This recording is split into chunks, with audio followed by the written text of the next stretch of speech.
Olá, vamos fazer uma revisãozinha sobre pele, rugas, suplementos e fitoterápicos. Como vocês sabem, a pele é um órgão de proteção. Existe também a questão do relacionamento com o ambiente. Quando você vê a pele de uma pessoa, você tem aquela impressão da pessoa, as marcas, a textura da pele, tudo isso é muito importante no relacionamento. Pela pele também secretamos feromônios que faz aquela conexão e aquela ligação do comportamento. Quando você vê a pele de uma pessoa, basicamente você testa a sua primeira impressão daquela pessoa. É a visão que nos traz isso aí. E a pele é aquele órgão de relacionamento. A pele é um órgão de defesa. A pele tem receptores, de tato, que chegam a estimular a liberação de endorfinas no sistema nervoso central. Então veja você, por exemplo, quem que não gosta de sentir um toque carinhoso na sua pele? Aquilo dá uma sensação de bem-estar, de prazer. Aquilo é uma quê? É uma inervação que existe na pele que traz uma neurotransmissão que leva o impulso até o seu sistema nervoso central. Muito bem. Dito isso, a pele é um órgão de proteção. Nós temos a pele como fator de proteção para que você não tenha perda de água ou de elementos, que porventura evaporem ou atravessem a camada se não houvesse a pele, e assim como também a entrada de moléculas, por exemplo, moléculas que sejam alergênicas. Na camada superficial da pele você tem o extrato córneo. O extrato córneo tem uma camada lipídica. Essa camada lipídica é composta de lipídios complexos altamente hidrofóbicos. São ceramidas que fazem o que nós chamamos de barreira hidrofílica da pele. E você tem na camada mais inferior a própria barreira granular, composta por células, e as junções apertadas, como nós podemos dizer, que fazem o que nós chamamos de como se fosse um muro que protegesse a sua pele, tanto da entrada de produtos de fora para dentro, quanto a saída de dentro para fora. Nós temos aqui na pele também, composta na camada no extrato córneo, células mortas, que contêm muita queratina, são os queratinócitos. Esses queratinócitos funcionam também como proteção e barreira.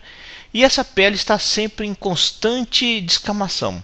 Então a pele tem um nível de turnover muito elevado. Por exemplo, a deficiência de zinco leva a uma diminuição da velocidade do turnover da pele, afinando a sua pele, deixando essa área menos espessa. E ao mesmo tempo essa deficiência de zinco vai estar associado, por exemplo, a uma diminuição da velocidade de cicatrização. Exatamente porque o zinco é um elemento muito importante para que você faça o processo de cicatrização e proteção de produção de proteínas. Aí você tem essa camada espinhosa, uma camada intermediária. Embaixo você tem a camada basal, onde você tem aqui os desmossomos fazendo aquilo que nós chamamos de colabamento de células. E essa camada aqui é a nossa famosa epiderme. Então nós temos a função barreira da epiderme, que é bastante importante no seu organismo. Olhando a pele de um ponto de vista maior, uma imagem mais distante, nós vemos aqui a superfície da pele. Essa superfície da pele, agora o pessoal está estudando muito a questão da microbiota que habita aqui. E nós sabemos, inclusive, que dependendo do tipo de parto que a sua mãe teve, a microbiota que habita a sua pele é um pouco diferente. Sabemos que essa microbiota é importante para a resposta imune em função da colonização da superfície e a competição com elementos patogênicos. E sabemos também da importância dessa microbiota em atopia e reações alérgicas. Muito bem, então aqui você tem na verdade o extrato córneo, que é composto por aquela camada com queratina colada com lipídios, particularmente as ceramidas, compostas por queratinócitos mortos. Embaixo você tem aqui a camada da derme, é uma camada que tem onde nasce, onde está a raiz do folículo piloso. Aqui do lado você tem uma glândula sebácea. Anexa a todo folículo piloso você tem uma glândula sebácea. E o interessante é que esse folículo piloso, o tamanho dele, a evolução dele é exatamente relacionada à glândula sebácea. Quando a sua glândula sebácea é muito ativa, produz muito sêbum, a sua pele é muito oleosa, e essa glândula sebácea involui o pelo. Por isso que você tem aquela alopecia androgenética, causada por um aumento de dihidrotestosterona local, ou talvez de receptores de dihidrotestosterona, que é a DHT. Você tem um estímulo à glândula sebácea funcionando de forma mais como é que eu diria, de uma forma mais ativa, produzindo mais sebo, né? Deixando a sua superfície da pele mais oleosa, mas também o pelo involui. O dado interessante é que as vitaminas lipossolúveis, particularmente a vitamina E que está aqui na superfície da sua pele, a maior parte chega aqui pela secreção da glândula sebácea. E esse óleo, por levar antioxidantes, faz uma proteção. Tanto é que os estudos mostram que as pessoas que têm uma oleosidade menor na pele, uma oleosidade mais baixa, envelhecem mais rapidamente ou têm mais rugas. Na sua pele também tem esses buraquinhos aqui que são as saídas do canalículo da glândula sudorípara, por onde você perde calor, né? Você que faz uma atividade física ou quando está quente, você sabe que quando você aumenta a temperatura basal, o seu corpo perde calor numa tentativa de compensação e você perde pela pele. Outra forma de perder calor é uma dilatação dessas artérias aqui, né? Então a sua pele fica avermelhada, né? A sua temperatura na pele aumenta e você tem uma sudorese. Muito bem. Aqui você tem o que? Um sistema de barreira que retém a água na pele. E aqui mais embaixo você tem a hipoderme, onde nós temos o tecido adiposo. Esse tecido adiposo ele funciona como se fosse uma espécie de acolchoamento. O tecido adiposo subcutâneo ele é importante para que a sua pele aqui em cima fique mais homogênea. Então a diminuição do tecido adiposo que acontece com a idade, assim como a diminuição, por exemplo, da água da pele, por diminuição de proteínas ou glicosaminoglicanas que retém água nessa região, a sua pele, por exemplo, fica com aspecto enrugado ou murcho, né? É como quando você pega, eu gosto dessa comparação, me desculpem vocês se eu sou repetitivo, é quando você tem aquela comparação com o maracujá de gaveta. Você põe o maracujá na gaveta, ele perde a água, né? Tudo bem, o miolinho tá legal, você pode fazer o teu suquinho, mas aí a parte de fora está toda enrugada.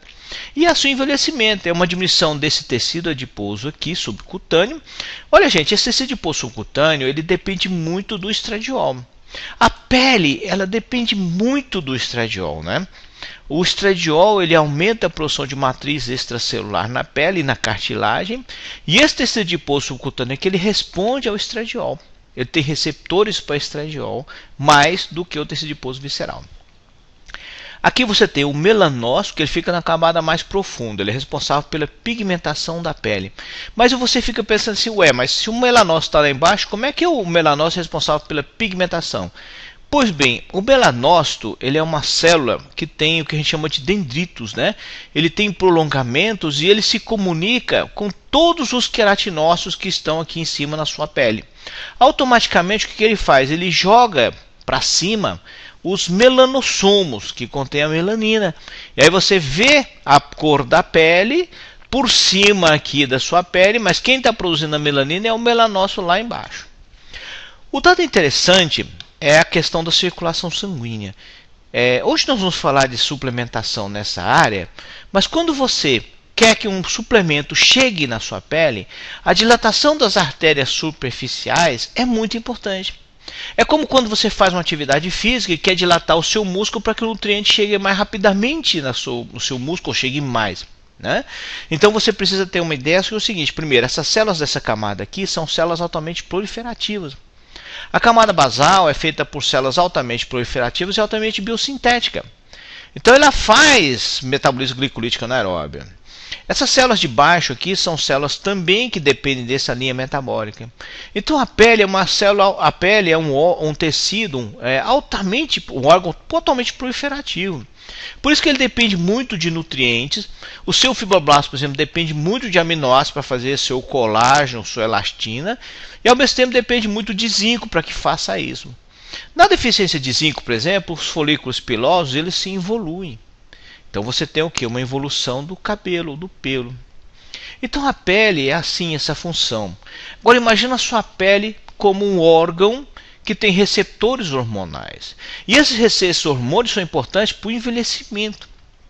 Então, a sua pele, né, os seus queratinócitos da epiderme tem receptor para andrógeno, tem receptor para estradiol do tipo beta, tem receptor para progesterona, tem o PPR-alfa, né, que é a proteína que estimula a captação de lipídios e a oxidação, tem PPR delta e gama, tem receptores para hormônio de crescimento e IGF-1. Os seus queratinócitos foliculares, eles têm receptores, praticamente os mesmos receptores. As suas células da papila dérmica, eles também têm receptores. Olha assim que ele tem receptor para o estradiol e andrógenos, ou seja, testosterona, estrogênio, ativam de uma forma ou de outra o metabolismo. A sua glândula sebácea tem receptor para andrógeno, tem receptor estrógeno, só que é do tipo alfa, né? Tem os PPARs e tem receptor para hormônio de crescimento. Particularmente a sua glândula sebácea, ela responde muito ao receptor de andrógeno, que funciona aqui, a dihidrotestosterona, fazendo o que? Estimulando a produção da glândula sebácea. Outro dado interessante, o seu melanócito. O seu melanócito tem receptor para estradiol e hormônio de crescimento. Então quer dizer que os hormônios que você produz no seu corpo influenciam a sua pele. Não seria demais imaginar que quando essa queda hormonal acontecesse, você tivesse o quê? O envelhecimento ou uma evolução da pele, né? Então as células endoteliais, né, as células da glândula sudorípara, as células os fibroblastos da sua derme, eles têm receptores para hormônios, né? E aí esses receptores interagindo com os hormônios em si vão ser responsáveis pela funcionalidade da sua pele. Por exemplo, a espessura da epiderme. À medida que nós envelhecemos, a epiderme ela fica mais fina, né? A homeostase da derme, ou seja, o caminho metabólico, a síntese de matriz extracelular, a síntese de lipídios, a hidratação da pele, né, a retenção de água, a função barreira que funciona aqui em cima, diminuindo aquela translocação de antígeno, mas também diminuindo a perda de água transepidérmica, a cicatrização de feridas, né, os hormônios sexuais, o estrógeno, a progesterona e o andrógeno, eles são associados a uma velocidade de cicatrização melhor, mas o estrógeno, por exemplo, também é associado a uma cicatrização hipertrófica. A pigmentação, a atividade do melanócito, a produção de melanina, né? Aí você conhece a história, né? Fenilanina, tirosina, dopa, quinoladopa, aí você caminha para a feomelanina ou eumelanina. A resposta imune, o processo inflamatório na pele, a vascularização, né? Os fatores de crescimento derivados do vaso são importantes para a vascularização da pele, a função sensorial e a produção de suor. Particularmente, o hormônio andrógeno é muito associado à hiperatividade da glândula sebácea. Tanto é que você vê que homens suam muito mais do que mulheres, né? Porque ele tem uma facilidade maior para a perda de água nessa forma. A perda de água, a perda de calor, na verdade, né? E quando a gente envelhece, ou durante a nossa vida, nós temos, em relação à questão do gênero, nós temos comportamentos diferentes quando você avalia uma mulher, uma menina e um menino. Então, quando você pega o homem e a mulher, por exemplo, e você avalia a perda de água transepidérmica, a perda de água transepidérmica na mulher parece que é maior até uma certa idade. Depois disso, quando a gente fica velhinho, nós homens perdemos mais água do que as mulheres. Isso não é suor, tá, gente? É evaporação, né, da água. Ou quando você pega aqui a avaliação do antebraço, no antebraço a mulher se comporta de forma diferente do que do antebraço. A hidratação do extrato córneo, né? Então olha só que no início o homem tem mais, mas depois o homem tem a pele mais hidratada do que a mulher. Parece que nós homens envelhecemos mais rapidamente, ou desidratamos a pele de uma forma mais rápida. A hidratação do extrato córneo, vocês podem ver que a mulher tem uma hidratação melhor do que o homem, né? A produção de sebo, como eu falei para vocês, ela é dependente de DHT, que é a dihidrotestosterona, e a produção de sebo ela é mais alta no homem do que na mulher em todas as fases da vida. E o pH.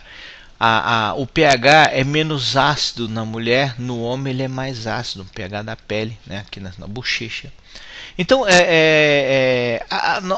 nossa pele se comporta de forma diferente, mas o ambiente também é importante.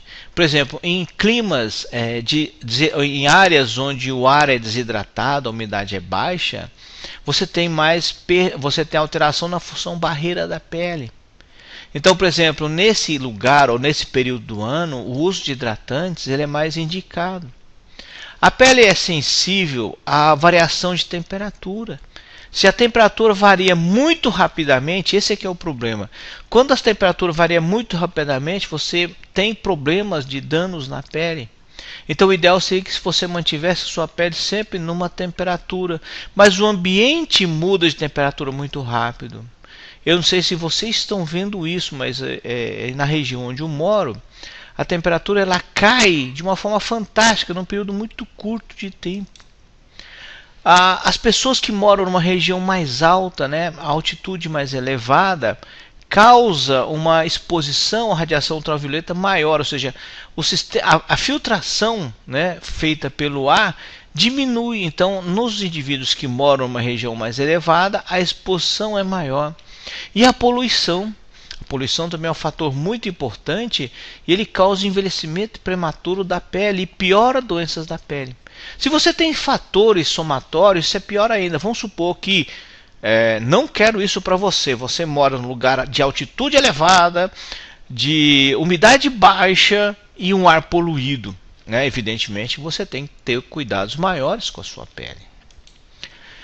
Quando a gente vai envelhecendo, né, nossa pele vai diminuindo a espessura. Isso é uma coisa normal. Então a espessura da derme ela vai diminuindo à medida que nós envelhecemos.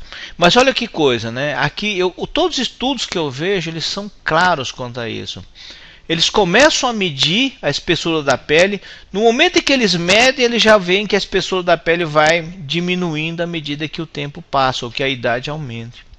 Daqui a alguns meses ou anos, sei lá, eles vão soltar estudos avaliando pessoas com 5, 10 anos de idade para avaliar realmente quando que a nossa pele começa a envelhecer. Porque nos estudos que começam depois da adolescência, praticamente o tempo todo, quando você avalia a população, a espessura da pele vai diminuindo, tanto em homens quanto em mulheres, né? E a elasticidade da pele também é assim. Aqui foi em mulheres, né? E você tem aqui, por exemplo, começou-se a avaliar a elasticidade com 20 anos. E aí você tem uma queda na elasticidade da pele. E depois você tem essa curva, né? Essa queda. Vamos supor, é uma ladeira, né?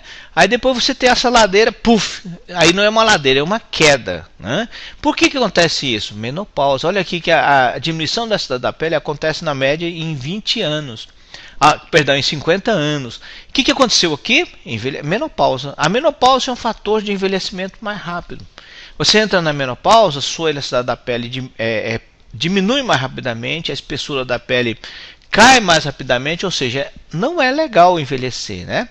Mas quando você se lembra, você já deve ter visto isso, né? Na antiguidade, as pessoas mais velhas eram consideradas sábias, né? Ainda é assim.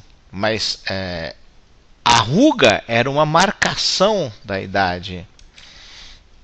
Esse aqui é um trabalho interessante também, avaliando exatamente a espessura da pele à medida em que se envelhece. E olha aqui, a espessura da pele diminui à medida em que nós envelhecemos. E para tristeza de vocês, esse trabalho já pegou pessoas mais novas, né? Eu aqui acho que em média 15 anos, me parece, né?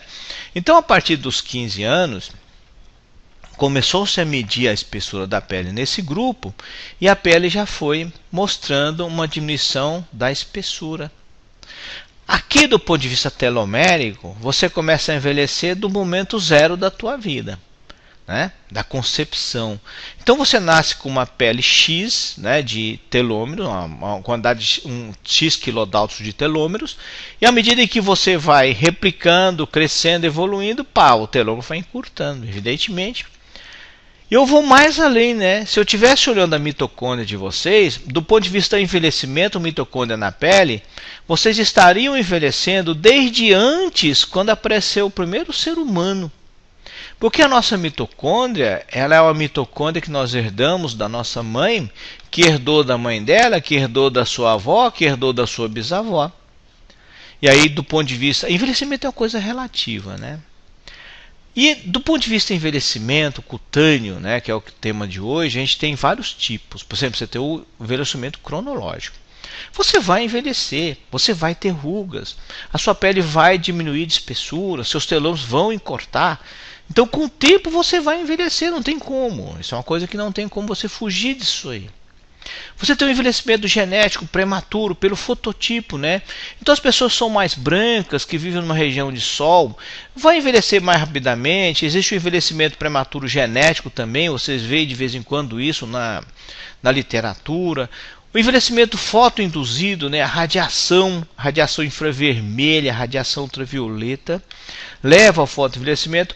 O seu comportamento, né, o vício em drogas, o abuso de álcool, uma dieta mal estabelecida, o ato de fumar, né?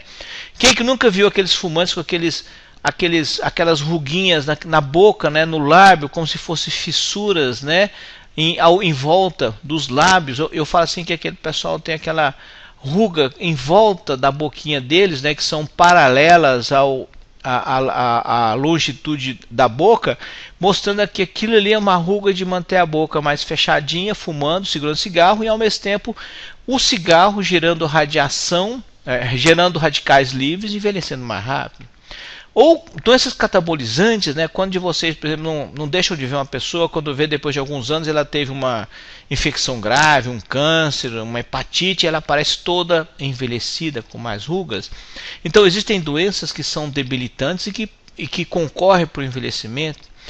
O envelhecimento endócrino são os hormônios que começam a cair, principalmente os hormônios sexuais, né? O seu ovário, o seu testículo, a sua suprarrenal começa a ratear com o envelhecimento, principalmente elas na pele, né? E o fator gravidade.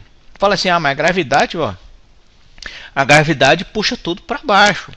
Então você vê que com o tempo a diminuição do estado da pele e da rigidez da pele faz com que a pele tenha dá uma descidinha, né? Então você tem aquela ruga. Você vê isso em pessoas mais idosas, né? Com a idade você tem alterações na funcionalidade da sua pele.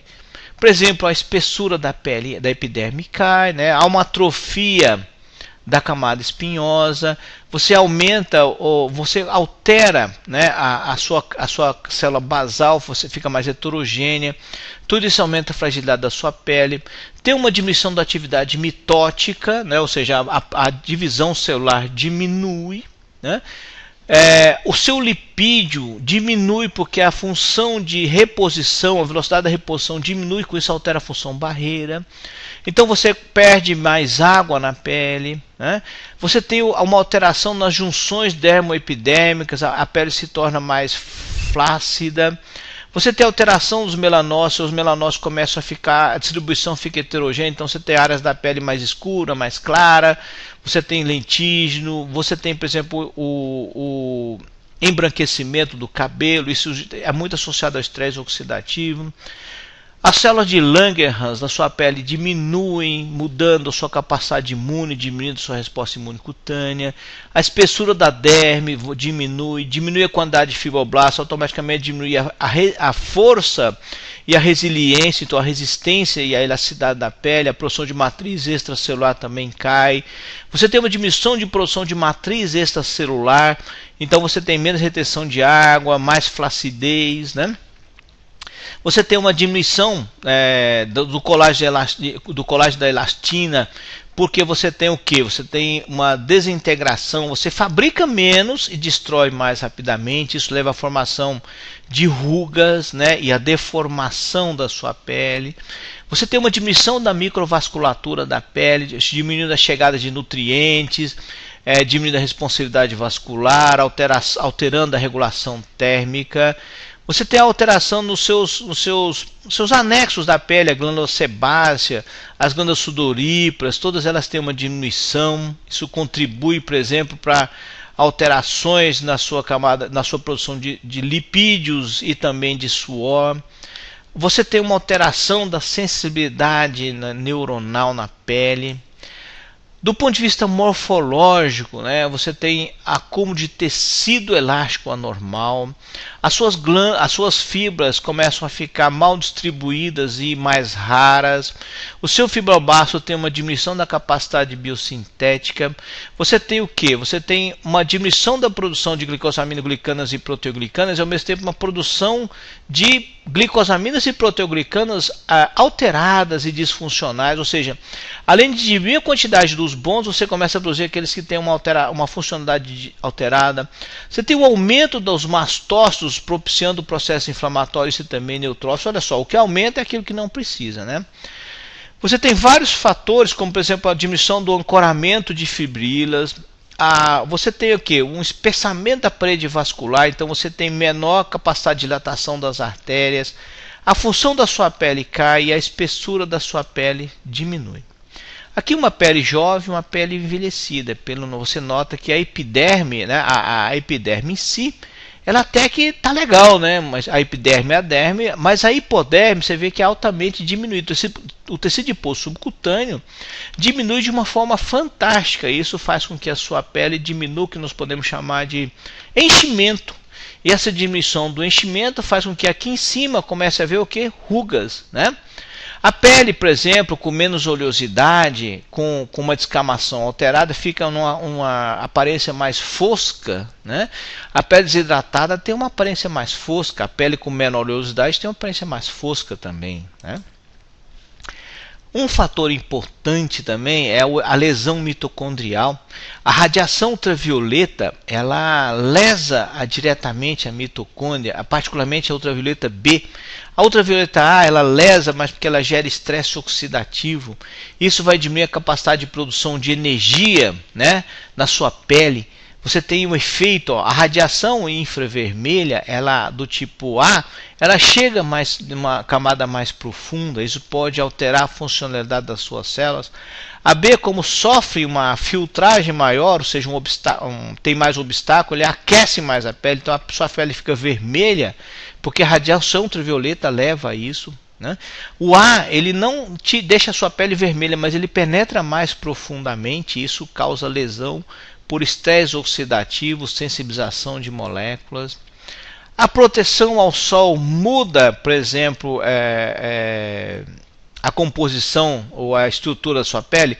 A proteção contra a radiação ultravioleta, né, ela diminui, por exemplo, o dano ao DNA mitocondrial e ao próprio dano à sua célula, ao DNA da sua célula. Também são coisas que você tem que avaliar para se fazer. Hoje a gente sabe que um dos principais fatores do envelhecimento é a radiação solar. Porque, na verdade, se você falar assim, poluição tem como? Tem, antioxidantes, aumentar a matriz celular, mas, por exemplo, contra o envelhecimento normal, o envelhecimento fisiológico, você não tem como se defender, porque você vai envelhecer. A não ser que você faça aquele monte de procedimentos, cirurgias, né? E fique parecendo um robô, fica aquela cara sintética. Mas olha só, a radiação solar induz a produção de radicais livres de oxigênio, levando ao dano ao DNA e à mitocôndria, né? O A, né? O B vai fazer isso também, mas de forma mais direta, ela vai lesar diretamente a mitocôndria e vai gerar um processo inflamatório com produção de citocinas. E essa inflamação vai ser associada ao quê? Uma alteração metabólica, onde você vai ativar metaloproteinase de matriz, destruindo as fibras colagênicas e diminuindo a capacidade de produção de colágeno, levando ao quê? A uma mudança no metabolismo, gerando menor produção de matriz extracelular, menos retenção de água, menos preenchimento na pele e rugas, né? E você pode somar as coisas, né? Porque você tem um envelhecimento por exposição ao sol, radiação ultravioleta, e o envelhecimento. Você tem os dois concorrendo porque você tem o estresse oxidativo, porque à medida que envelhecemos, a nossa capacidade antioxidante cai, né? Uma das coisas que nós sabemos quando nós envelhecemos é que a atividade das enzimas antioxidantes diminui. E aí você gera o estresse oxidativo, e aí você tem a alteração, mutação do DNA, alteração dos sinais de transdução, alteração da função de proteínas, e você altera a homeostase da sua pele. Então é tipo assim, a sua pele não vai ser mais a mesma depois que você envelhecer e se você ficar tomando sol demais, né? Se você for tomar sol, lembre muito bem da proteção. E a radiação solar, né, que é um fator que nós podemos até tentar prevenir, gera o processo inflamatório, esse processo inflamatório é associado ao envelhecimento, mas esse processo inflamatório também vai gerar interleucina 10, interleucina 10 que é uma interleucina imunossupressora. Isso pode concorrer para aparecer o quê? Para você ter câncer de pele. Porque você tem a lesão induzida pela radiação, mutações, né, processos inflamatórios e estresse oxidativo, que vão propiciar o aparecimento do câncer, mas ao mesmo tempo você tem um efeito da interleucina 10, que é imunomoduladora, que vai piorar mais ainda o seu quadro, diminuindo a sua resposta imune, gerando o quê? Um ambiente propício para a proliferação da célula neoplásica. Mas você tem o que? A radiação solar, o processo inflamatório e estresse oxidativo, fazendo crosslink, ou ligação cruzada entre colágenos, fazendo com que a sua pele tenha menor elasticidade. Nos fibroblastos você tem, por exemplo, envelhecimento, diminuição de crescimento e replicação e diminuição de produção de matriz extracelular. Você tem aumento de metaloproteinase, inibição de inibidores de metaloproteinase, aumentando a degradação da matriz extracelular. Esses crosslink, né, pode fazer o que nós chamamos de desenvolvimento de elastose solar, ou elastose actínica. Você vai ter o que? Uma geração de um caminho inflamatório, dano ao DNA, mutações genéticas, diminuição de produção de matriz. O risco é envelhecer e ter câncer, né? E aí você ainda aqui, né, expondo a radiação solar, poluição, cigarro, dano direto aos telômeros, ou o telômero encolhendo porque você está envelhecendo, a produção de radicais livres, a geração das lesões, né, por exemplo, alterando a sinalização intracelular de cálcio, oxidando moléculas no seu corpo, reduzindo a síntese de colágeno e, por outro lado, aumentando a degradação de colágeno, envelhecimento prematuro e rugas, né, o que a gente pode acontecer nesse caso. Novamente aqui ainda, né, você tem o envelhecimento cronológico e o fotoenvelhecimento, eles concorrem para fazer a mesma coisa, dano direto à proteína. Se você soma os dois, evidentemente que nós teremos um envelhecimento muito pior para você, né?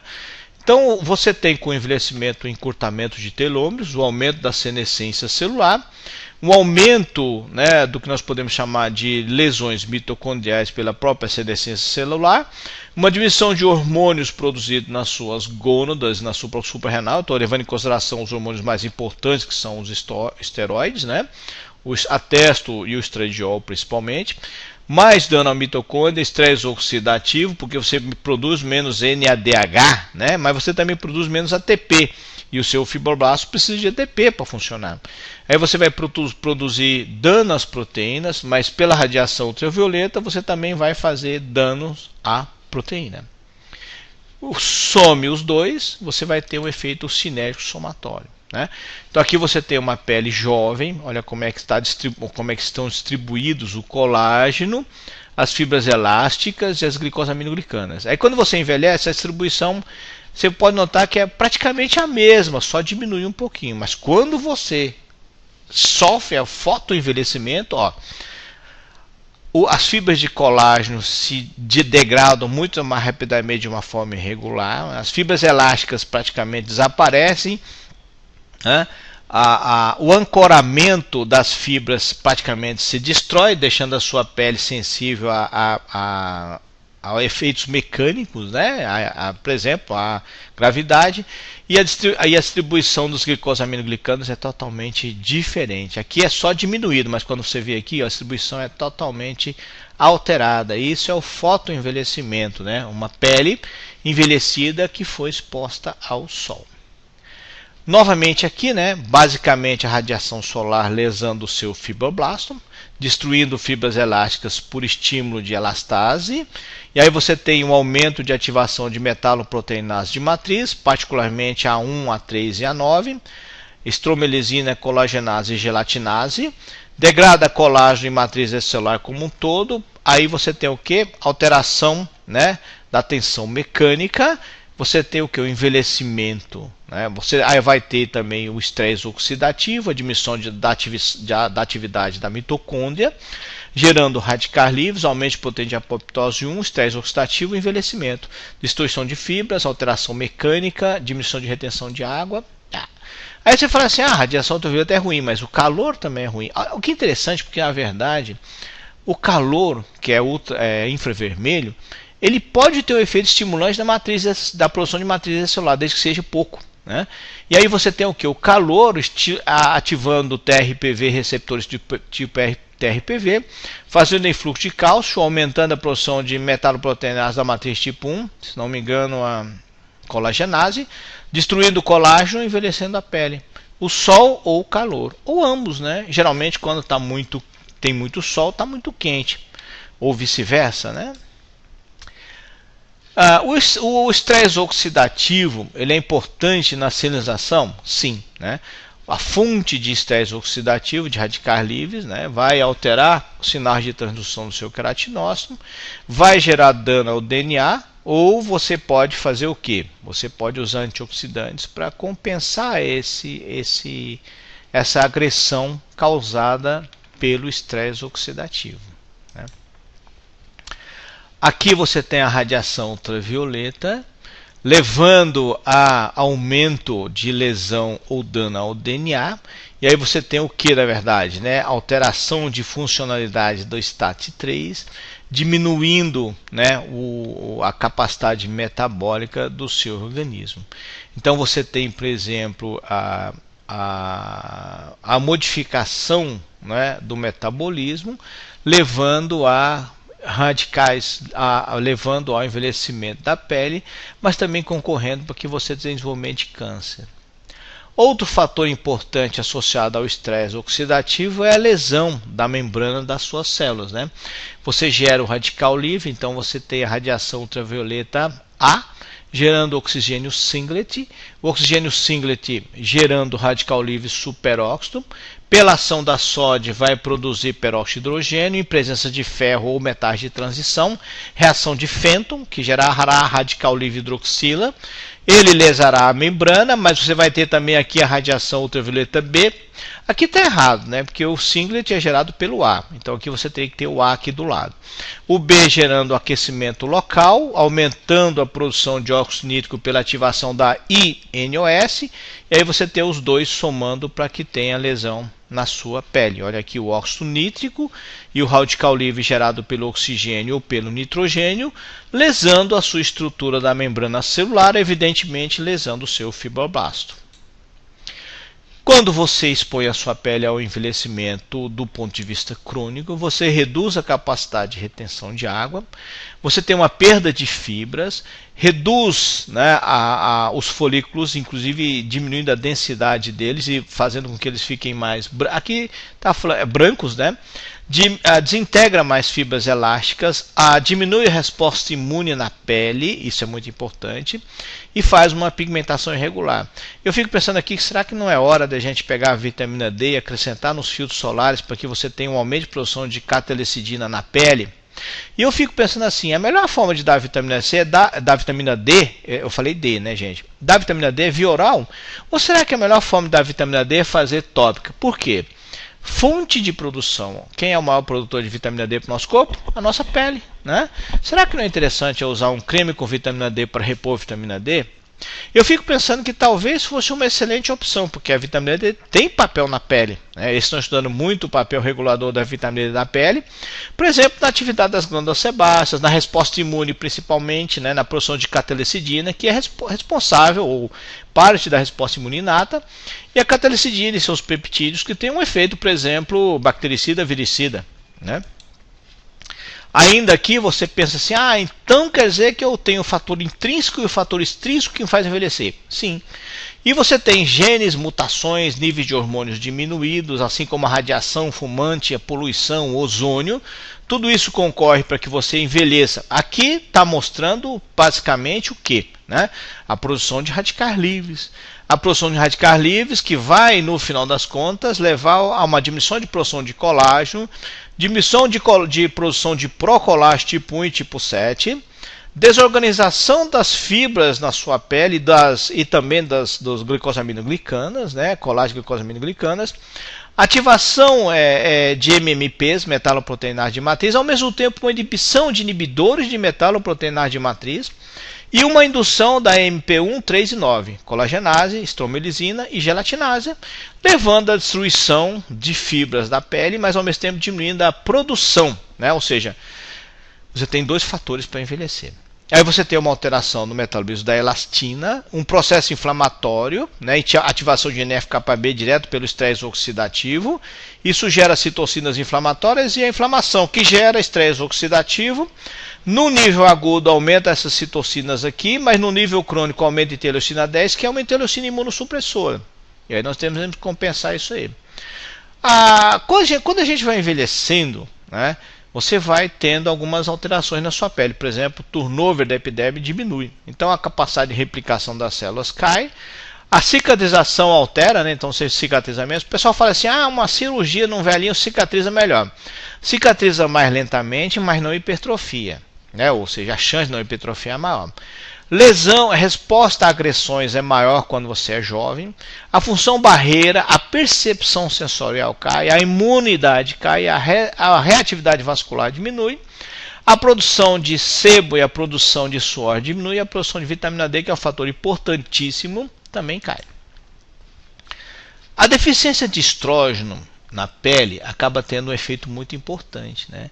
Por exemplo, quando você repõe estrógeno para a sua pele, seja na matéria RH ou seja aplicado topicamente, você aumenta a espessura da epiderme, você aumenta a espessura da derme e aumenta o conteúdo de colágeno. Aumenta o conteúdo de elastina, aumenta a hidratação da pele, melhora a aparência externa e diminui rugas, né? Olha só que legal. Eu sempre falo para meus alunos que o estrogênio é o anabolizante da pele, né?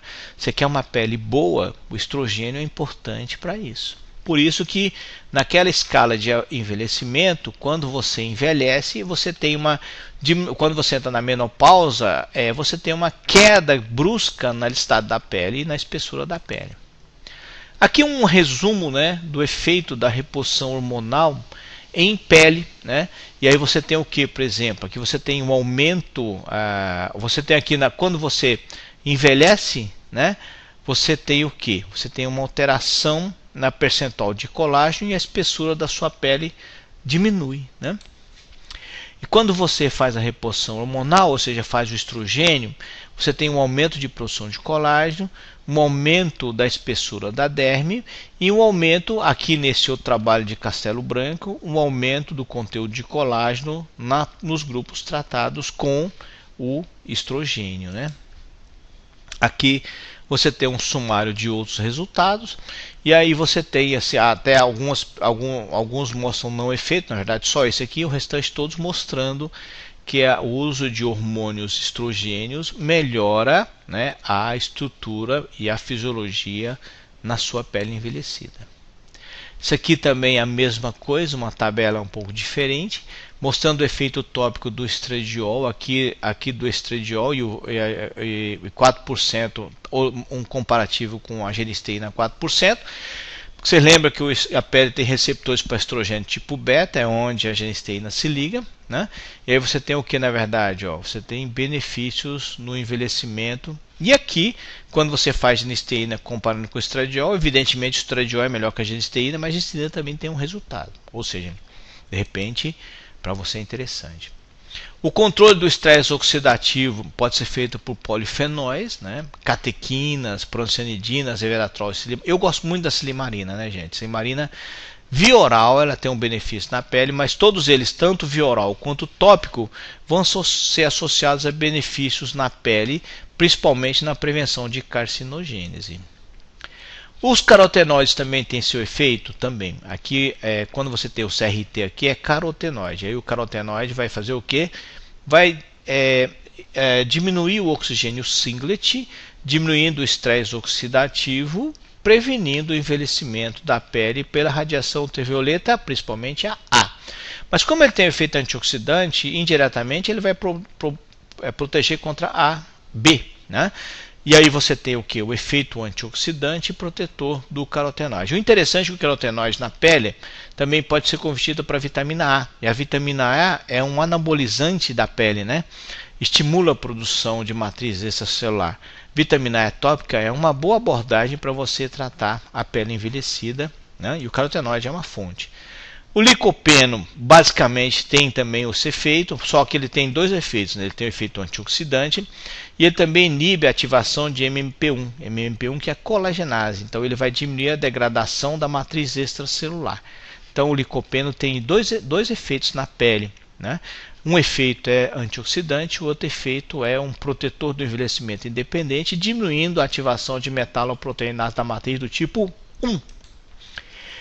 Esse é um trabalho de licopeno em fotoenvelhecimento. E você tem aqui a ativação exatamente da MMP, mostrando, né, que na forma de suplementação, o licopeno presente no tomate, aqui foi 16 mg de licopeno, diminuiu a ativação da MMP pela radiação ultravioleta. Você pode ver que a oliva não deu resultado tão bom, a não suplementação não deu efeito, e quando eu faço o licopeno na forma de pasta de tomate, eu tenho benefício na ativação de metaloproteinase da matriz, ou seja, eu diminuí o estímulo, né?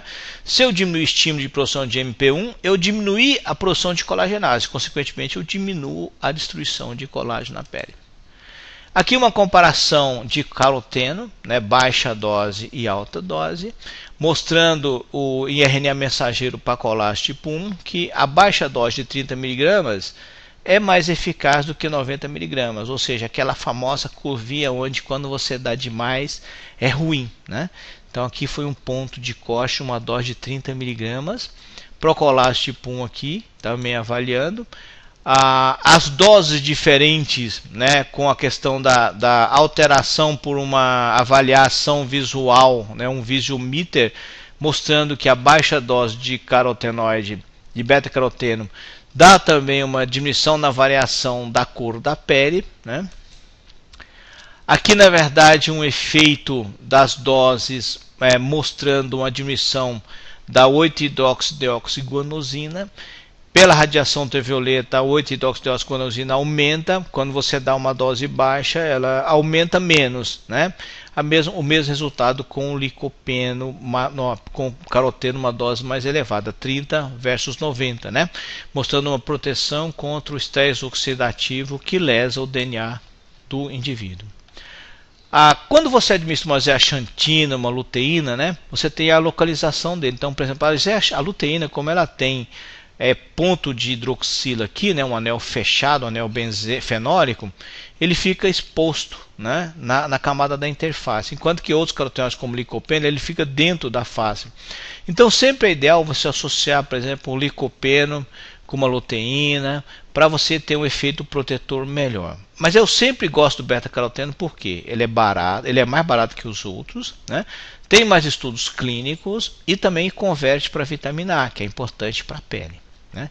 Essa é a distribuição como os carotenoides, né, se distribuem na sua pele. Aqui a luteína e a xantina que ficam na interface aqui fazendo a ligação, né, aqui na interface lipídio-água. Esse é um trabalho de carotenoides associados a lactobacillus, mostrando o benefício da suplementação do lactobacillus aqui, né? No MED. O que é o MED? O MED é a dose eritematosa mínima, a quantidade de radiação solar para sua pele ficar vermelha. Então você pode notar aqui que os que usaram o carotenoide com os probióticos precisaram de um MED maior, ou seja, uma dose maior de radiação para a pele ficar vermelha do que o placebo. Aqui até parece meio que o contrário, mas aqui o quanto maior o MED para a pele ficar vermelha, mais efeito tem o produto, né? Isso aqui é um trabalho de uma suplementação, de uma mistura de vitaminas, minerais e glicosaminoglicanas, né? Glucosamina sulfato, que eu sempre falo para o pessoal que é muito bom para a pele, e a profundidade das rugas, né?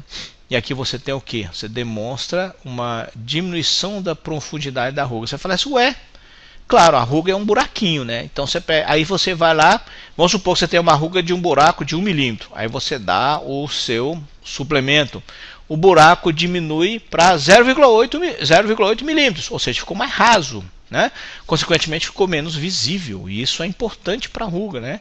Porque o problema da ruga é o quê? É ser vista, né? Quanto menos vista, melhor. Então a diminuição da profundidade diminui a visibilidade dela. E aqui numa coluna, para você entender melhor, a suplementação por 12 semanas, mostrando aqui, ó, né, uma diminuição de profundidade em micras, onde houve uma arrasamento da ruga, né?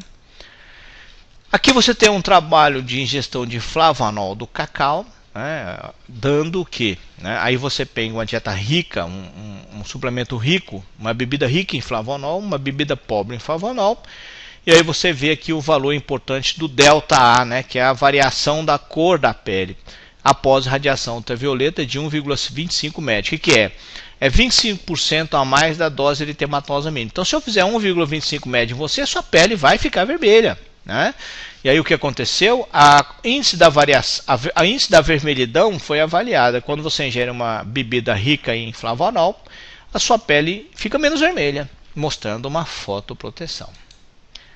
Aqui você tem também esse mesmo dado do pessoal, só que ó, de forma importante para mim, você até que melhorou a hidratação levemente, mas a perda de água transepidérmica diminuiu, né? Mostrando um benefício bastante importante. A espessura da pele aumentou. Você fala, mas de 1,1 milímetro para 1,24 foi quase 15% de aumento, né? Tá? Então, quando você vê aqui, né, a perda de água transepidérmica no baixo nível de flavonol na bebida, praticamente mínimo, né? O chá verde é um produto que você pode usar também na prevenção do fotoenvelhecimento.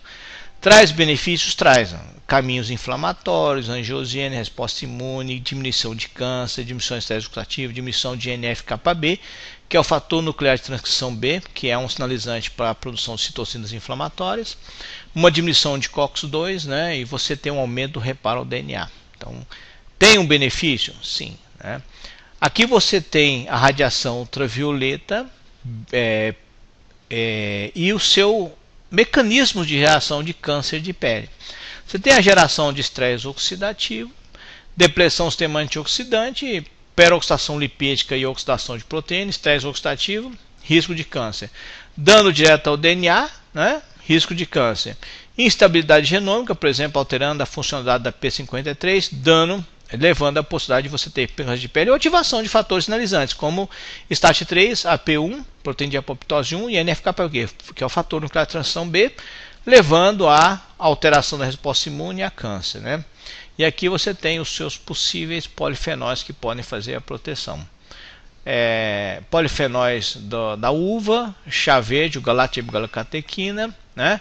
Green tea polifenols, polifenóis da uva, nesteína, silimarina, quercetina e sulforafanos, os sulforafanos que são presentes nos vegetais crucíferos. A delfinidina, né, uma proancianidina, e aqui você tem a silimarina, resveratrol, quercetina, camferol, genisteína, silibinina, luteolina, curcumina e delfinidina. São todos os polifenólicos que podem fazer uma proteção na sua pele e diminuir câncer de pele causada pela radiação ultravioleta B. Quando você expõe a sua pele a ultravioleta B, você aumenta a produção de interleucina 10, que é uma interleucina imunossupressora, né? O chá verde, aqui particularmente o galactibgalacatequina, não deixa a interleucina 10 subir tanto assim, isso é uma exposição crônica, né? Não deixa subir tanto assim, aí o efeito, né, imunossupressor será menor, automaticamente você tem um estágio imunoprotetor quando você associa o galactibgalacatequina, né, com a radiação ultravioleta em relação a só a radiação ultravioleta. Aqui também, né, mostrando o papel da UVB no aumento de interleucina 10, o efeito imunossupressor, e o chá verde diminuindo esse efeito, particularmente o galactibgalacatequina, uma imagem maior para você ver melhor, né? A proteção, né, melhora a microcirculação, então você tem, por exemplo, o chá verde em forma de cápsula ou chá mesmo em forma de chá em relação ao controle comparados nesse estudo, né? E o que eles mostraram? Quando você usa o extrato do chá, você tem menos eritema solar causada pela radiação ultravioleta 1,25 médio, ou seja, sua pele vai ficar vermelha, só que pode ficar mais ou menos à medida que você tem a fotoproteção. Então o consumo de chá diminuiu o eritema solar, enquanto que o controle não diminuiu, né? E aqui você tem um outro produto que eu acho muito promissor, o extrato de Pinus pinaster, né, que tem a marca registrada Pycnogenol. E é um extrato de casca de pinheiro, né, o Pinus pinaster. E o eritema, a dose eritematosa mínima, quando os pacientes usaram 1,1 mg do extrato por quilo por dia ou 1,66 mg do extrato por dia, pode ver que você precisou de uma dose muito maior de radiação solar para causar o eritema em relação ao controle, né? Mostrando o efeito fotoprotetor, né? E parece que é diminuição de NF-κB, que é o fator nuclear de transição B. Se for realmente isso, não foi, porque depois foi provado in vitro, né? Essa diminuição do NF-κB, que está aqui, ó, NF-κB, ativação de NF-κB, com o extrato de Pinus pinaster, e você mostra exatamente que o nível de inibição, mesmo após radiação ultravioleta, acontece. Então esse efeito inibitor de NF-κB traz ao Pinus pinaster uma possibilidade de você usar em doenças inflamatórias da pele como um todo, né? Em doenças autoimunes, em lúpus eritematoso sistêmico, em psoríase, pelo esse efeito anti-inflamatório aqui dele, ok? Esse é um trabalho com o extrato de Polypodium leucotomus, né? Aqui foi, se não me engano, 270 mg 3 vezes ao dia, em fotodermatose idiopática, também mostrando o efeito fotoprotetor do Polypodium leucotomus. E aqui você tem o percentual de pacientes que melhoraram em termos de com o uso do produto, né? Foi um estudo simples, onde nenhum paciente não apresentou melhora, ou seja, nenhum paciente reclamou que não teve nenhuma melhora. Leve melhora 10 a 50 de melhora, melhora clara de 50 a 90 e normalização 100. Em termos de percentuais, né, você tem que a maior parte dos pacientes realmente tiveram uma melhora do quadro. Aqui você tem um trabalho também de Polypodium leucotomus mostrando uma diminuição do efeito danoso da radiação ultravioleta na pele, avaliando principalmente o grau de eritema solar causado pela exposição à radiação. É um efeito protetor nos indivíduos. Aqui um trabalho interessante, esse produto não tem no mercado ainda, né? É um extrato de trigo, né? Se não me engano é feito com galactosilceramidas, onde eles mostraram que o uso desse produto em forma de cápsula gelatosa mole trazia um benefício, né, na hidratação da pele. Olha que legal, né? No braço, aqui é o controle, tá? Não dá para ver direito, mas está aqui. No braço, nas pernas e no corpo como um todo, aumentando a hidratação da pele dos pacientes, né? Um produto a se pensar e utilizar. Aqui, os parâmetros da pele que melhoraram, né? A hidratação, aspereza, prurido, né? Hidratação da pele do rosto, uniformidade da pele, tudo isso mostrou um benefício com esse produto aqui. Quando chegar no Brasil, vai ser um baita produto para se usar. E aqui é a formulação do produto. É uma galactosil, não é uma glicosilceramida, né? Não é a galactosil, é uma glicosilceramida. É uma ceramida que você usa, né? Só que é usado via oral. Ele aumenta os esfingolipídios na pele. Olha aqui a condutância da pele melhorada por mais retenção de água, né? E aqui, por exemplo, pelas ceramidas na camada subcutânea, você mostra que o suplemento de glicosilceramida aumenta a produção de ceramidas no tecido na pele, particularmente no extrato córneo, né? O ômega 3 é algo a se pensar também do ponto de vista inflamação na pele. A radiação ultravioleta estimula a fosfolipase A2, que libera o que tiver na posição 2 do fosfolipídio. Se tiver EPA e DHA, menos inflamação. Se tiver ácido araquidônico, mais inflamação. Então, o uso de ômega 3 é uma opção para diminuir também o eritema solar e o processo inflamatório na pele, né? E aí você tem a inflamação na pele dependente da produção dessas moléculas. O GLA, que é o ácido gama-linolênico, ele é importante na diminuição do processo inflamatório, né, mas também é importante na produção de ceramidas na pele para a melhora da função barreira da epiderme, ou seja, o GLA, o óleo de borragem ou óleo de prímula, são opções interessantes. Então uma formulação com GLA, né, o óleo de borragem, mais ômega 3, seria uma boa coisa para a inflamação na pele, particularmente também em atopia, né? Isso aqui é um trabalho de suplementação de ômega 3 nos pacientes e a radiação ultravioleta B e o eritema, mostrando que quando você começa a usar o ômega 3, a dose de dermatose mínima começa a ter que aumentar. Quando você para, diminui. O que é a dose de dermatose mínima? A quantidade de radiação para deixar a sua pele vermelhinha, né? Aqui você tem outros benefícios nesse slide, mostrando, por exemplo, prurido, eritema, né, descamação, né, mostrando o benefício no prurido, na coceira, na pele com o uso do ômega 3, aqui em pacientes com psoríase, né, mostrando que muito provavelmente você vai ter um benefício em doenças inflamatórias da pele usando ômega 3 com gama-linolênico. E aqui o colágeno, né, poucas pessoas acreditam no colágeno. Realmente o colágeno ele não é absorvido na forma de proteína, ele é absorvido na forma de aminoácidos.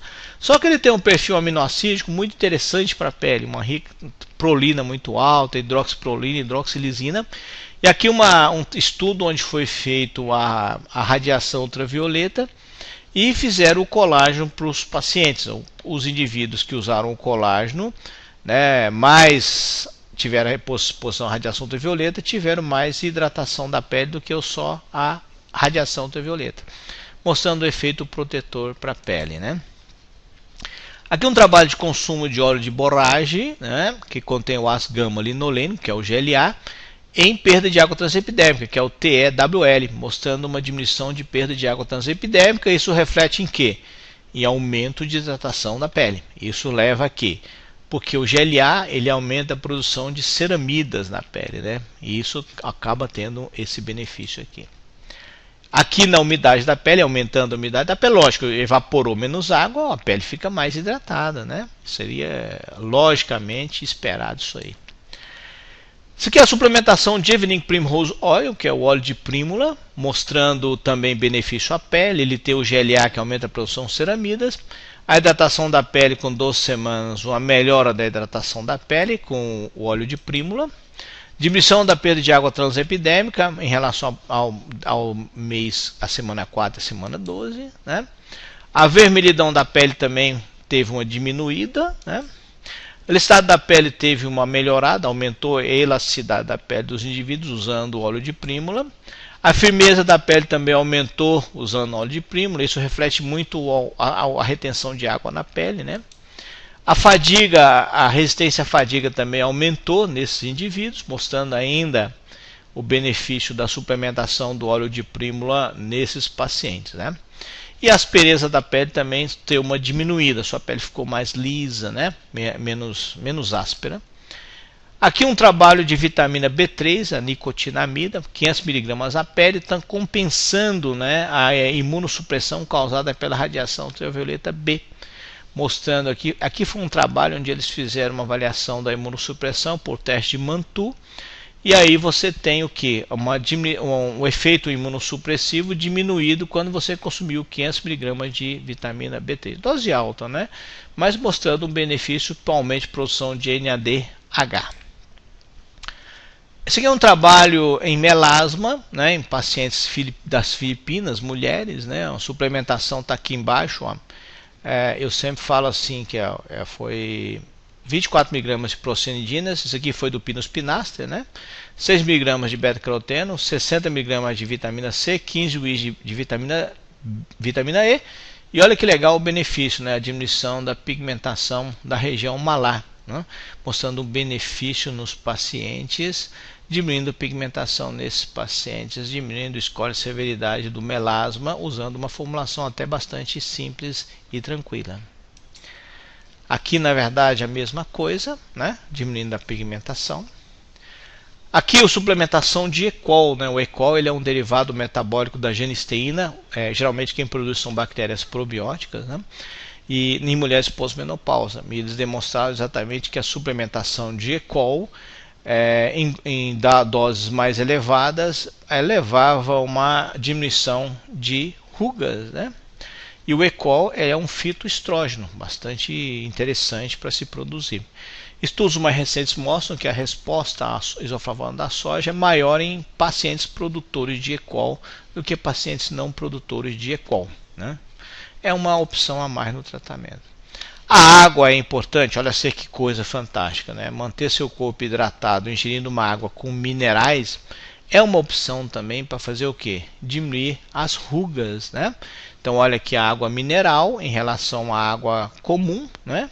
Mostrando que havia uma melhora, uma diminuição da circunferência do dedo, você ficava menos inchada, mas quando você avalia, por exemplo, a densidade da pele, você tem uma diminuição e a espessura da pele tem uma aumentadinha leve, né? Então você tem um leve melhora nesse grupo na espessura da pele, usando uma água mineralizada. Olha que legal.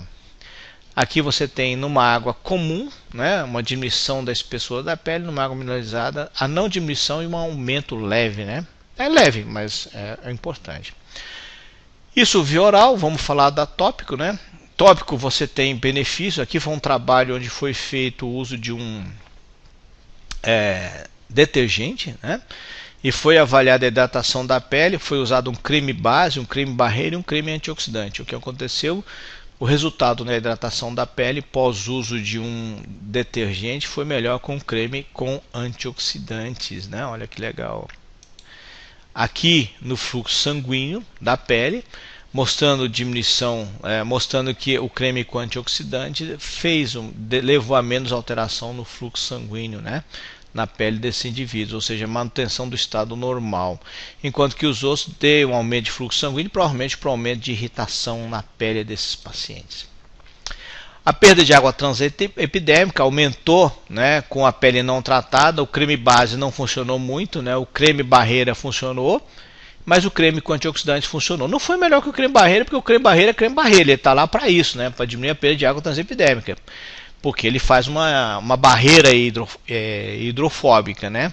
Então, quando você tem aqui o próprio efeito do creme antioxidante, parece muito interessante ele ter mostrado esse efeito. A creatina é um produto que a gente tem que pensar em usar. Isso aqui é um trabalho de uso tópico de creatina, né? E eles demonstraram que quando você aplica a creatina, você tem um aumento de creatina nos indivíduos, né? Então a penetração da creatina com 1 hora e com 3 horas, você vê que há um aumento de creatina sim nas camadas mais profundas. Lógico que na camada superficial ela está mais alta no começo, mas quando você avalia, você aumenta o conteúdo de creatina na sua pele quando você aplica creatina tópica. E o benefício, né? Aí você tem benefício de expressão gênica de fibroblastos, mostrando um benefício na performance dos fibroblastos na sua pele, né? A determinação de procolágeno, aumentando a produção de procolágeno na sua pele, né? Também esse efeito da creatina. E aí você tem, por exemplo, uma formulação creatina guaraná e glicerol, mostrando com baseline, né, início 4 semanas e 6 semanas, um efeito no benefício em rugas, né, pés de corvo, né, pés de galinha pra gente, né, então uma diminuição de rugas nos pacientes, né. Aqui uma comparação de estratégias antioxidantes. Aqui você tem o AOIA, o antioxidante oral, né? E aí você tem o antioxidante oral mais o antioxidante tópico. E aí você tem os estudos mostrando que quando você faz o uso do antioxidante tópico somado com oral, você tem um desempenho melhor no seu paciente, né? Então você tem o antioxidante com carotenoide, e aqui em todos eles o nível de carotenoides na pele foi melhor. Quando você usa o antioxidante tópico, você pode ver que há um benefício também nos indivíduos, né? Mostrando que o ideal é você pensar, né, de dentro para fora e de fora para dentro. Isso aqui é uma proteção, é um creme com aplicação tópica de polifenóis do chá verde em diferentes concentrações, né, e o eritema, né, isso aqui foi um produto tópico. Então você mostra aqui que quanto mais chá verde, mais proteção dá ao eritema solar, né. Aqui você tem o índice de eritema, mostrando os diferentes polifenóis. Parece que o polifenol total parece que deu um efeito melhor que todos, mas olha que o galactocatequina também tem um efeitinho bonzinho, né? Aqui na verdade você tem uma variação por cúmulo Mitter, o eritema solar, sem tratamento, só o GTP, que é o Green Tea Polyphenols, e ultravioleta sozinho, e ultravioleta mais Green Tea Polyphenols, que é esse cinzão aqui. Pode olhar que o ultravioleta aumenta a vermelhidão, o eritema, Quando você usa o chá verde, o green tea, o polifenol do chá verde com ultravioleta, pode ver que o eritema não é aumentado quanto você usa só ultravioleta, ou seja, dá uma proteção contra o eritema solar, né? Aqui você tem, esse aqui é o que? CPD são polifenol, são ciclopentano de dimidina. É uma forma de você avaliar lesão direta ao DNA, né, do tecido. E aí você tem a aplicação do chá verde, ou green tea polyphenols mais a radiação. Você pode notar que quando você aplica o chá verde, o green tea polyphenols, você tem menos geração de ciclopentano de pirimidina, sugerindo menos agressão ao DNA da célula, né? Mostrando o benefício na diminuição de lesão ao DNA pela radiação ultravioleta do tipo B. Aqui você tem o conteúdo de água do extrato córneo, mostrando o veículo mais o chá verde, o controle. Então você pode ver que o performance do veículo mais o chá verde é bastante interessante na retenção de água, no conteúdo de água do extrato córneo. Isso melhora a hidratação na pele da pessoa, né? Aqui o mesmo dado, só que uma avaliação de elasticidade, mostrando o benefício. Depois o benefício com os nossos famosos chá verde, né, o veículo mais o chá verde, depois de 30 dias de uso, né, mostrando o benefício. Aqui a textura da pele, né, já o benefício não é tão visível assim, na textura especificamente. Na perda de água transepidérmica você tem também um benefício, não é tão grande assim não, né, mas como é que eu falaria, na smooth, né, aquele, eu diria, você sabe que eu não lembro o que quer dizer isso aí, né, liso, né, a diminuição do atrito na pele, né, quando você usa o chá verde mais o veículo, o resultado é melhor. Aqui um estudo comparativo, vocês viram no dado que eu passei no início, né, o hidratante à base de 17 beta-estradiol, mais comparando com a genisteína. Quer dizer, a genisteína não foi lá muito melhor que o estradiol, né? Você pode ver, mas deu uma diferença. Ou seja, o estradiol é bom para melhorar a produção de ácido úrico na pele? Mas a genisteína faz isso? Faz também, mas não é nenhum agente estradiol. Então você tem possivelmente sugerindo que o efeito do estradiol em receptores alfa talvez fosse importante também para o anti-envelhecimento. Produção de matriz extracelular aqui está avaliada na forma de ácido hialurônico, né? Aqui a mesma coisa, uma metodologia diferente, né? E uma coisa mais interessante, na verdade, olha só que legal, você pensa, eu vou dar uma corridinha ali no sol, né? Vai, né? Mas olha aqui, meia hora de exposição ao sol, estresse oxidativo, endurance, diminuição de carotenoides na pele. Medida em meia hora, hein? Diminuição de licopeno, né? Olha que coisa interessante, né? E diminuição da concentração de carotenoides no total após você correr, né? A gente fala que esse é o estresse oxidativo gerado pelo produto, beleza? Aqui também de licopeno cai. Aí a gente fica sempre pensando, né, mas qual que é? Eu devo suplementar? Em que extensão eu devo suplementar? A gente sempre tem que pensar nessa possibilidade. Ok? Aí você fica pensando assim, o Henry falou na aula que polifenóis é legal. É legal sim, mas se você fizer demais, você vai alterar o metabolismo na sua pele. Imagina só que você tem vários polifenóis, podem alterar várias atividades de enzimas, por exemplo, a CONT, né, a uridino glicoronizil transferase e a glutationase transferase. Então, se diminuir o metabolismo na epiderme, as consequências biológicas você pode alterar o metabolismo de xenobióticos, né? Alterar a conversão de carcinogênicos, de procarcinogênicos para carcinogênicos, mas também você pode alterar a melanogênese e ter uns efeitos que não são muito legais, né? Então, o efeito no receptor estradiol. Então, você tem que pensar se os polifenóis são legais para você usar, se não são, como você tem que usar, tem que ter um profissional capaz indicando tudo para você, beleza? Na fotoproteção oral, você sempre tem que pensar em beta-caroteno, vitamina E, polifenóis como polipodioleucotomo, chá verde ou os flavanols do cacau. O ômega 3 é importante, para mim o GLA também é importante, né? O colágeno hidrolisado, né? Volto aqui a afirmar, a vitamina C e a vitamina B3 são coisas que você deve pensar numa fotoproteção oral. Na barreira epidérmica, né, você tem que pensar no óleo de boragem ou prima, que tem o ácido gama-linolênico, na vitamina B3, no Polypodium leucotomus e na niacina, né? Ou mesmo na vitamina B3, que é importante para você produzir ceramidas, né? Em rugas, né, eu penso sempre em colágeno, óleo de boragem ou prímula, zinco e glicosamina sulfato ou condoitina sulfato, sempre associando esses produtos, você vai ter um bom resultado em rugas nos seus pacientes, né? Inflamação na pele, né? Ômega 3, o GLA, né, na forma de óleo de borracha ou prímula. Polifenóis, né? Eu gosto do Pinus spinacer, mas você pode usar o Polypodium leucotomus. E uma vitamina E também sempre deve ser avaliada, principalmente se for na forma de tocotrienóis, né? Legal, pessoal? Muito obrigado pela atenção, muito obrigado por ter assistido essa aula. Um beijão para todo mundo, fiquem com Deus.